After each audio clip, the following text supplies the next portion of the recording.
Patay ang isang asawang menor de edad matapos pinaghahampas sa upuan at sinaksak gamit ang screwdriver ng asawa nito. 5 buwan bago kinasal ang mag-asawa bago nangyari ang krimen at napag-alaman na 3 buwang buntis na pala ang dalagita. Ayon sa suspek, sinapian daw siya habang ginagawa ang pagpatay sa kanyang asawa. Panoorin ang buong kwento ni Rose Ann Balingsakay ng Sultan Kudarat, Maguindanao del Norte.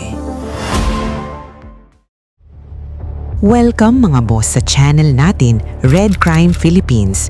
Dito ating sinasalaysay ang mga krimen na hango sa tunay na mga pangyayari.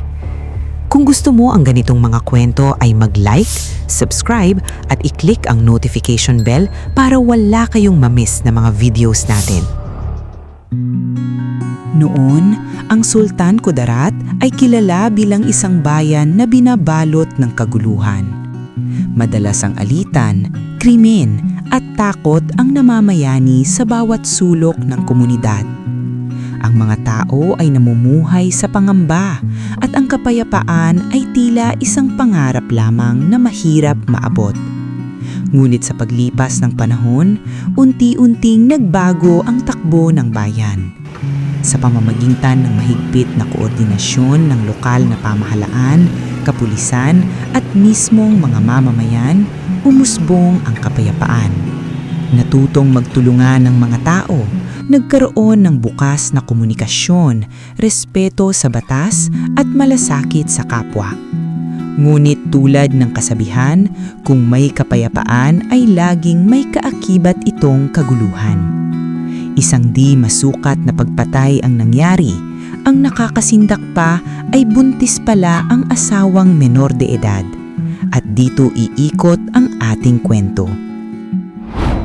Ang biktima ay tawagin natin sa pangalang Rose Ann, 17 years old, menor de edad at 3 buwang buntis, residente sa barangay Pinaring, Sultan Kudarat, Maguindanao del Norte.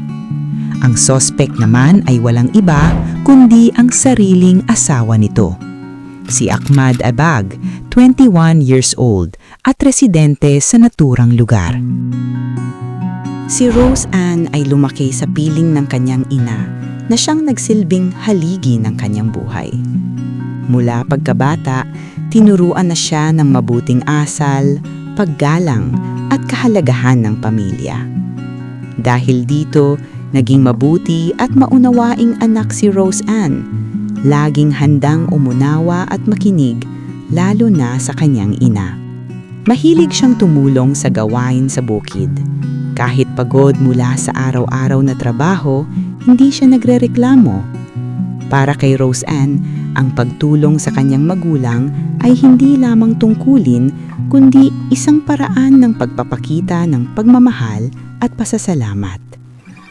Nung sumapit ang ika-17 niyang birthday, nagkaroon ito ng manliligaw sa eskwelahan at ito ay walang iba kundi si Ahmad Abag. Pareho silang mga kabataang Muslim na unti-unting nakilala ang isa't isa sa murang edad. Sa gitna ng kanilang pagiging bata at mausisa sa mundo, umusbong ang isang relasyon na pinili nilang itago sa kaalaman ng kanilang mga magulang. Hindi dahil sa kawalan ng respeto, kundi dahil sa takot at pangambang hindi pa handa ang lahat sa kanilang nararamdaman. Si Ahmad ang unang naging nobyo ng dalaga. Siya ang unang humawak ng kanyang kamay, unang nagbigay ng lakas ng loob, at unang nagturo sa kanya kung ano ang pakiramdam ng tunay na pagmamahal. Ngunit sa di inaasahang pangyayari, siya din pala ang huling taong masisilayan niya sa mundong ito.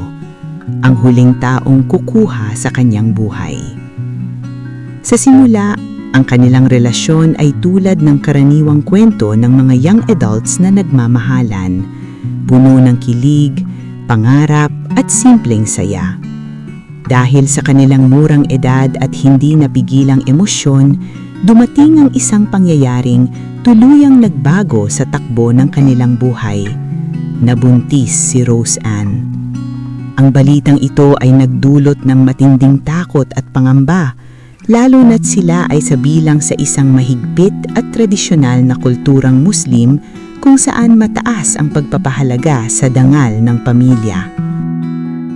Sa ilalim ng ganitong kalagayan, wala nang panahon para mag-atubili.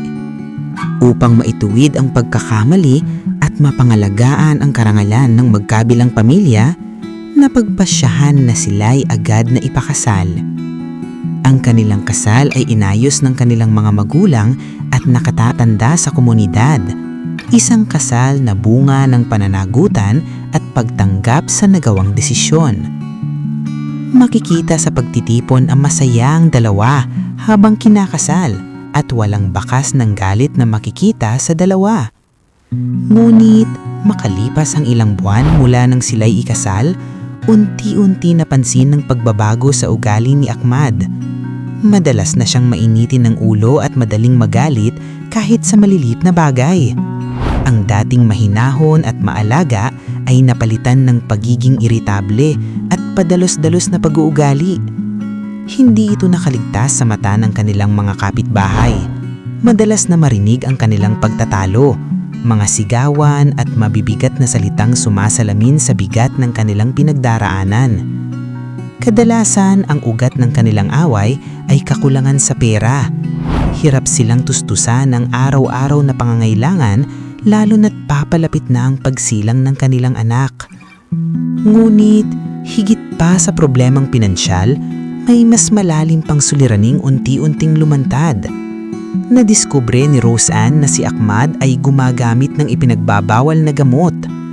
Isang katotohanang labis na sumira sa kanyang tiwala at nagdagdag sa takot na kanyang dinadala. Doon niya naunawaan kung bakit madalas magbago ang ugali ng kanyang asawa. Ang galit, kawalan ng kontrol at paglayo sa responsibilidad. Nobyembre 30, 2025, araw ng linggo, may isang concerned citizen na nag-report sa kapulisan dahil sa isang kasong domestic violence o isang karahasang nangyari sa isang tahanan. Agad rumesponde ang mga operatiba sa lugar ng pinangyarihan, ngunit pagdating doon, lahat ay nagulantang sa kanilang nakita.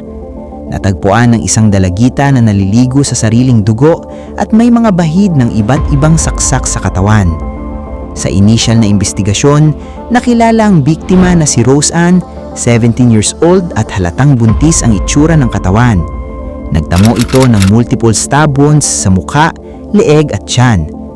Mabilis na isinugod ang minor de edad na biktima sa Cotabato Sanitarium General Hospital, ngunit sa kasamang palad ay dead on arrival na ito. Samantala, sa crime scene na recover ng mga kapulisan ng isang screwdriver at isang kahoy na upuan na parehong may bahid ng dugo at posibleng ginamit ng suspect sa krimen. Laking galit nang malaman ng pamilya ni Roseanne ang nangyari sa kanilang anak at agarang hustisya ang hinihingi nila. Dito nagbigay ng pahayag ang pamilya ni Roseanne na posibleng ang asawa ang pumatay dahil madalas silang nag-aaway ng kanyang anak.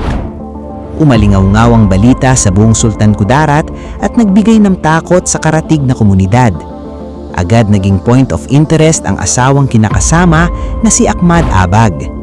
Dito makikita sa video ang aktwal na pagdakip sa suspect at tila wala ito sa sarili. Dito isinakay sa patrol at dinala sa himpilan ng pulisya para sa tamang disposisyon at sa paghahanda ng kaukulang kaso laban sa kanya.